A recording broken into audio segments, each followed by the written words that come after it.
This is day 2 of Making Inferences. If you did not watch Making Inferences day 1, please go back and watch the first video. Making inferences.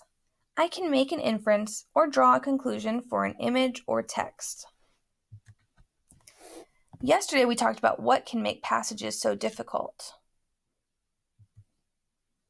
We talked about how there can be more than one character, unusual names, pronouns can be confusing, more than one thing is happening at once, we are jumping right into the scene, and some things are not directly stated, and we have to figure it out. So, what does your brain have to do in order to make sense of it? Well, we talked about how we have to make observations and visualize and determine and organize text elements like characters, setting, what is happening.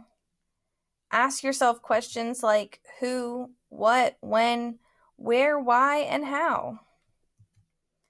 Just as a review, when you make observations while reading, you are stating what you see or read only. When you observe while reading, you are stating the facts. You should not start an observation with, I think, or maybe, because you should be pulling it directly from the image or the text. Yesterday, we made observations and inferences about these pictures. Now we are going to continue to make observations and inferences, but instead of using images or pictures, we are going to use text or words. Observing the text as if it were a photo. Read the text. Observe this text as if it were a photo. List what you see or read in the text. It says, Durante was bundled up in a jacket, mittens, and a scarf, but he was still cold. He walked across the ice. It was everywhere. The only living thing he could see were penguins. What do you observe in this text? List what you see or read. So, on the last slide, you were supposed to list what you see or read. So, I read, Durante is wearing a jacket, mittens, and a scarf. I read he walked on ice. I read that he sees penguins.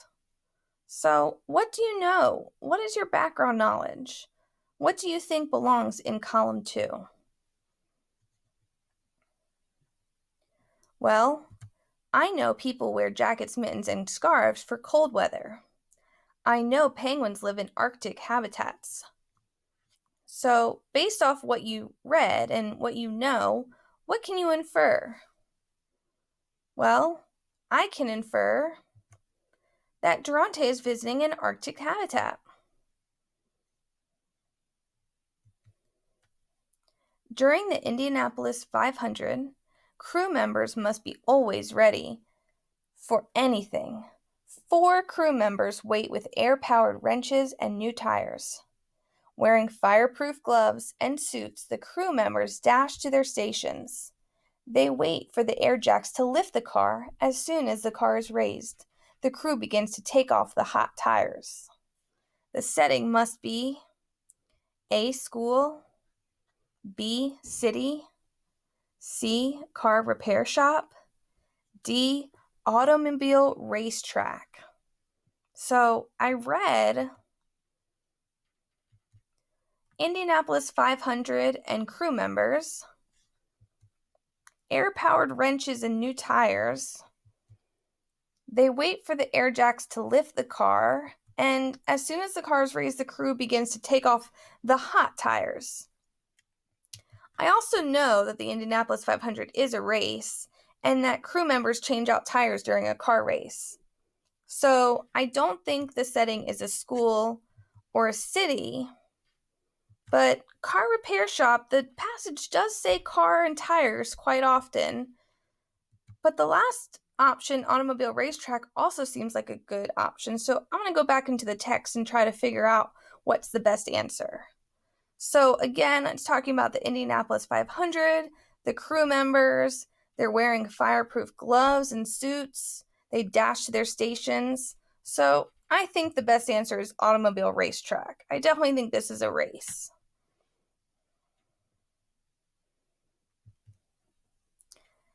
During the Indianapolis 500, crew members must be always ready for anything.